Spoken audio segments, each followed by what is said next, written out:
How do you do, fellow rebels? Today I will rank every American president on a tier list. I'll keep it simple. I'll go from George Washington to Donald Trump, mostly because at the time of writing, the Biden administration isn't over. Without further ado, let's get into it. George Washington. George Washington needs no introduction.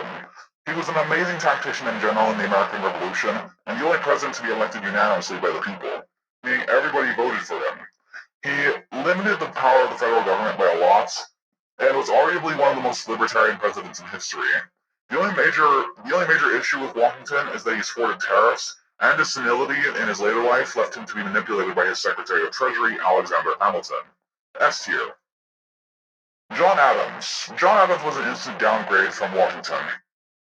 He claimed to support freedom and liberty, yet he censored freedom of speech by making it illegal to talk badly about the president.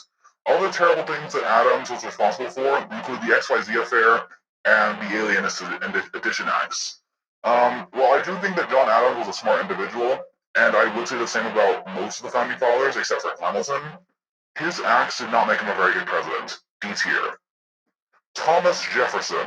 Jefferson was probably the most libertarian out of all of the founding fathers, and he also happens to be my second favorite president. He is the man behind the most iconic document in American history, the Declaration of Independence. He treated the Federalists with respect, even though he beat them in the election. He also supported the Constitution strongly and made the United States more free for the majority of its citizens, as in white men, because he owned slaves, but we're just going to ignore that. The only really bad things about Jefferson were his handling of the Louisiana Purchase, which was extremely unconstitutional. He should have asked Congress first. But and the fact that he was a blatant hypocrite when it came to the Federal Reserve, because he criticized it and then he went right to it when the national debt got too high. So, anyways, he gets an S here. James Madison. Madison is one of the presidents that I'm quite split on. On one hand, he tried to continue what Jefferson did before him, but on the other hand, he got the country into the War of 1812, which resulted in the British burning down the White House. Due to this split, I have no idea what to think of him, so maybe like a B tier, I don't know. James Monroe. Monroe is another mixed bag, because of only one thing, the Monroe Doctrine. He went to all the European countries, and he said something to the effect of, hey, you see everything south of the United States? Yep, mine now. Which on one hand was a pretty scummy move to all of South America, but on the other hand, they would have been colonized anyway, so, fun fact, the capital of Liberia is named Monrovia in his honor. He gets a B tier. John Quincy Adams. He was the son of John Adams, and I don't really know much about what he did as president. I do know that he was kind of just like weird. He went skinny dipping in the Potomac River and had a pet alligator, so he's basically the definition of what would happen if a stereotypical Florida man became president. So he gets a C tier just for that. Andrew Jackson. Andrew motherfucking Jackson. This man was a walking tank. Even if he looked like a skeleton vampire, he dueled people on the White House lawn. Sources disagree on how many duels he was in, with numbers ranging from 13 to 100. He literally got shot during a duel, shrugged it off, and then killed the other duelists in one shot. However, his presidency was quite controversial. On one hand, his idea of the spoils system was an excellent idea to keep corruption out of the government. But on the other hand, there's the elephant in the room, the Indian removal. Sure, Jackson's decision was probably the closest thing America has gotten to an actual genocide, but something similar to the Trail of Tears probably would have happened anyway. He gets an A tier, a low A tier though. You get what I mean? Martin Van Buren. Oh god, we still have 37 more to go. Anyways, Buren was not a very good president. His main plan was to continue with what Jackson started, with the Indian removal, and he only served one term. He made some good decisions and made some bad ones, but what was not very nice is that the Whigs made jabs at him, calling him things to the effect of Van, the used up man. Or, I think maybe on one occasion, Martin Van Ruin, I'm not sure. Honestly, Buren was just a failed version of Jackson. He wasn't the same lovable megalomaniac that Jackson was, so he gets a D tier. William Henry Harrison. He was president for only 30 days. He refused to wear a jacket on a cold day during his inaugural address, then he caught pneumonia and freaking died. C tier. John Tyler. John Tyler is without a doubt my least favorite president. First of all, he only served one term. Secondly, the rest of the Whigs hated him so much that they kicked him out of the party. Why? because everything he did helped out the freaking Democrats. And finally, when he was old and aging, like looking like a shriveled up grape, he was part of the Confederate Congress, meaning that not only was he a bad president, but he was also a traitor. Tyler is also the president to not be honored in DC, and was also buried with a Confederate flag instead of an American one, since he was a child of the Confederacy. Anyways, he gets an F tier, the first president to get an F tier. James K. Polk. Polk was the definition of the phrase, you only live once. He served only one term, but in that time, he managed to annex Texas, go to war with Mexico, defeat Mexico, annex half of it, and claim the Oregon Territory. Polk was an absolute mad lad. Just for doing all that in one term, he gets an A tier. Zachary Taylor. He only served for 1 year because he died after eating some intoxicated food. C tier. Millard Fillmore. I barely know anything about this guy other than that he signed the Compromise of 1850 and that Queen Victoria said he was handsome, so he gets a C tier. Franklin Pierce. Pierce is probably one of the stupidest presidents in American history. He did nothing during Bleeding Kansas, one of the worst events in history, and he supported the Fugitive Slave Act, which allowed slave owners to cross into Northern Territory to recapture escaped slaves. Not to mention that the country was literally tearing itself apart over the issue of slavery as well. D tier. James Buchanan. Buchanan was, without a doubt, the stupidest president in American history. At the time that he was president, the southern states were started leaving the Union, and you want to know what he did? Nothing. He did absolutely nothing. I'm aware that he supported limited government, but just letting the southern states leave and form their own government based on an authoritarian practice is where the line should be drawn. F tier. Abraham Lincoln. I have mixed feelings about Lincoln. On one hand, his authoritarian methods during the Civil War were not justified. Like, it shouldn't matter if the press supports slavery or not. Censoring freedom of the press is a direct violation of the First Amendment. I think Lincoln is one of the only presidents to have suppressed the part of the Constitution. But on the other hand, he did help in ending slavery and led the country through its biggest crisis yet. Also, the Emancipation Proclamation didn't actually free anyone. I must stress this enough. It specifically stated that it only freed slaves in states that are in rebellion, and that act only took place, like, after he got killed. So, yeah. Hell, John Brown would have made a better president, so B tier. Anyways, then Lincoln got headshot by a stage actor, so Andrew Johnson became the next president. Honestly, if you ask me, Johnson was super close to being a D tier president. However, his respect for limited government control is what saved him from being a D tier president. My biggest issue with Johnson was that he vetoed way too many things, like a lot, like way too many. He also tried to undo a lot of Lincoln's achievements. However, and this may be controversial, Johnson's black policies were fine. The black policies were laws that stated that former Confederate cities and towns could legally discriminate or disassociate themselves from people of color if they wished. If only civil rights laws had not trampled on policies like that. Let me make it clear before we move on, I am neither racist nor a bigot of any kind. I am simply stating that if someone doesn't want to associate themselves with another, for any reason, including race or ethnicity, they should be allowed to do so. It's called freedom of association. Johnson gets a C tier. Ulysses S. Grant. Grant is probably one of my least favorite presidents, simply because of how authoritarian he was. He put a policy in place that made it so that the government has to check what you can and can't send in the mail. I think one person whose name escapes me even stated that Grant is the closest thing the U.S. has had to a despotic autocracy. Also, the Battle of Little Bighorn occurred during his presidency, which did not go well, to put it simply, so he gets an F tier, the second president to get an F tier. Rutherford B. Hayes. I know literally nothing about him, aside from the fact that he's considered a national hero in Paraguay. He gets a C tier. James A. Garfield. Garfield has some genuinely good ideas on how to improve the country, but unfortunately he was shot by a crazy person in a train station. He was assassinated, and so he never got to be president properly. In fact, I'm pretty sure he would have survived if he had competent doctors, because the wound of the bullets was like 3 inches, but by the time he died, the doctors expanded to 20 inches, so, yeah. He gets a C tier. Chester A. Arthur. Literally who? With all the other presidents, I know at least some things about them. I know nothing about Chester, other than that he had some cool sideburns. So, like, C tier, I don't know. Grover Cleveland. Cleveland was probably one of the most libertarian presidents in the history of the nation. He's also the president that gets memed on the most, probably because he ran for 2 non-consecutive terms. But other than that, his policies were pretty good at limiting government control, and the only bad thing I can say about him is that he was a populist. But that's about it. He gets an A tier. Benjamin Harrison. The only major thing he did was increase tariffs. Boo. D tier. William McKinley.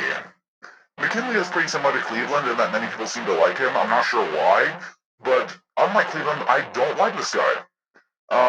My main problem with McKinley, other than his name, which actually hurt my hands to type on the script, was that he was probably one of the most corrupt presidents of the United States. He took a lot of bribes from robber barons like John D. Rockefeller. Robber barons were basically like business owners who would use their monopolies and money to decide on policy making without actually voting. Not only that, he also led the country through the Spanish-American War, which on one hand, it was successful, but the Maine was not blown up by Spain, so the war didn't even need to happen. Teddy Roosevelt. Actually, did I rank William McKinley? McKinley gets a D tier, by the way. Roosevelt. Teddy Roosevelt was probably one of the coolest presidents. He was a big game hunter and was big into fitness and lifting weights. But other than that, he was the reason that the robber barons lost all their monopolies on everything. He was also responsible for the Panama Canal, which made trade easier. Also, Roosevelt's carry a big stick philosophy carried over nicely to foreign policy. My biggest issues with Teddy are his authoritarian methods and also his obsession with national parks. I don't even hate national parks, I just think he went way overboard with them. B tier. William Howard Taft. Taft was just Teddy's failed successor. The only thing he's known for is how he was the most overweight president of the United States, so he gets a D tier. Woodrow Wilson. Wilson was probably the president that did the most damage to the United States. I would actually go so far as to say he's actually the worst president of the United States. Firstly, he supported worker unions, which I'm not a fan of because they heavily restrict the free market and what businesses are allowed to fail and which ones can't. But other than that, he also, secondly, he dragged the U.S. into World War I for no good reason. Third, anyone who spoke out against tactical decisions would probably be arrested or even conscripted in worst case scenario.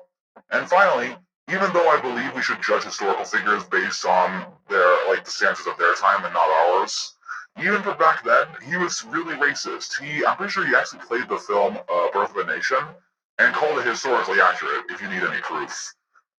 He gets an F tier.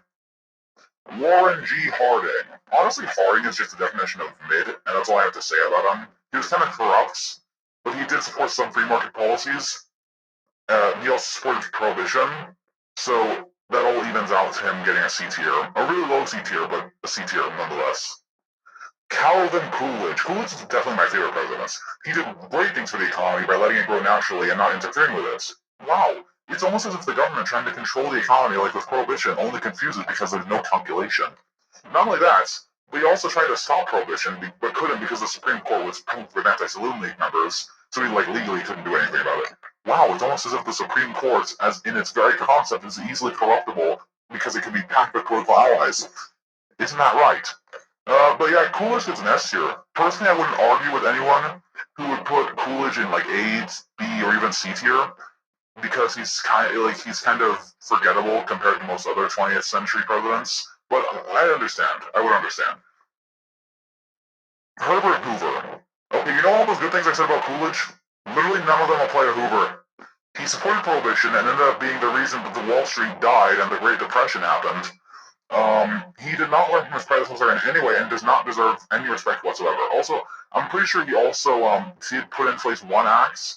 It was a tariff act. I can't remember its actual name, but that ended up spreading the depression globally. So yeah, this guy sucks. He gets an F tier.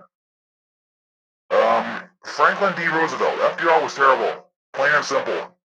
While he wasn't nearly as bad as Hoover before him, he still isn't worthy of respect. First of all, the New Deal did not end the Great Depression, as many say. Secondly, his decision to get the U.S. involved in World War II was a completely unjustified move that cost many American lives. And finally, his actual decisions during the war were nothing short of laughable. He gets an F tier. Harry S. Truman. Honestly, Truman is another hit mixed bag. On one hand, his decision to bomb Hiroshima and Nagasaki ended many civilian lives, but it was what needed to be done to end the war. But he did also have a civil rights program that ended up giving civil rights laws, which are an absolute joke. But he does get bonus points for calling Oppenheimer a crybaby scientist. That was great. He gets a C tier. Dwight Eisenhower. Eisenhower was an interesting president. He was probably the closest thing the U.S. had to a stratocrat, as in a military leader, but yet he was surprisingly progressive for his time. He sort of ended the Korean War, founded NASA, and was behind the construction of the interstate highway. I say sort of ended the Korean War because it's technically still going on, but he ended the fighting. Eisenhower gets a B tier. John F. Kennedy. JFK is another president for me. On one hand, his left-leaning nature leaves a lot to be desired, but his handling of the Cuban Missile Crisis was extremely well done. And I feel like if it were anyone else handling it, we would probably all be dead. But best of all, he led the country to the moon landing, which, to put it simply, was one small step for man and a giant leap for mankind. Yeah, he accelerated the space race a lot. But that's pretty much it about him. And I'm pretty sure we know that nothing bad ever happens to the Kennedys, right? Right? Anyways, he gets a B tier. Anyways, then he got shot in the head, so Lyndon B. Johnson became president. I do not like Johnson. First of all, I know that he signed off on the civil rights laws, but firstly, that decision ended up costing a lot of freedom for many Americans because it restricted, and it still does, freedom of association. And it was actually Kennedy who started that, for all you civil rights junkies in the audience. Secondly, and more importantly, Vietnam. LBJ got us into Vietnam for no good reason, and it wasn't even our problem, so he shouldn't have got us involved in it. He's an F tier. Richard Nixon, alright. Richard Milhouse Nixon, alright. I do not like this guy. Firstly, Watergate. Need I say more? But just in case you're still on this guy's side, I have one thing to say to you. The war on drugs. The only slightly good thing about Nixon is how he opened up relations with China. However, that was the reason that China became so powerful as a trading superpower in the modern day. So he gets a D tier. Gerald Ford. There's not really much to say about Gerald Ford. The most memorable part of his presidency was the time he fell down Air Force One. That was funny. He really pulled a Joe Biden right there. But to be fair, in Ford's favor, it was a rainy day and he was walking down the stairs, so he gets a pass. Anyways, he gets a C tier. Jimmy Carter. Well, I do think Jimmy the Peanut Man is a nice guy and all. He was not ready for what he had to deal with during his presidency, and that shows in his handling of the Soviet invasion of Afghanistan, the Iranian hostage crisis, the oil crisis, rising tensions between the USSR and the US, and Chernobyl. Although I do have to give him credit for one thing, that weird peanut statue with the teeth and all. It's really creepy looking, but it is great. Did I mention he gets a D tier? Yeah. Jimmy Carter gets a D tier. Ronald Reagan. I like Reagan. He was arguably the best president during the Cold War. The interesting thing about him is that he started as a Hollywood movie star and then became a president. Reminds you of someone, doesn't it? Anyways, the best thing about what he did was probably Reaganomics and his increasing of military spending. Which, by the way, to be fair, the Soviets were being kind of a jerk at the time, so it was pretty necessary. But he even survived an assassination attempt. My only real issue with Reagan is how he didn't go far enough with his tax cuts. He should have cut taxes for more things. He gets an A tier. George H.W. Bush. I don't really have much to say about Bush Sr. He got the U.S. involved in another war, but at least this time he won. He gets a B tier. Bill Clinton. Okay, first things first. His affair with Monica was hilarious. It was probably one of the most legendary moments in American political history. It was amazing. Secondly, overall the 90s were a pretty good time to be American, so he gets a B tier. George W. Bush. I don't really know much about Bush Jr. other than he got us involved in the Middle East because of 9/11. My major issue with his decision was that it went poorly. So he gets a D tier for that. Barack Obama. I do not like Obama at all. Plain and simple.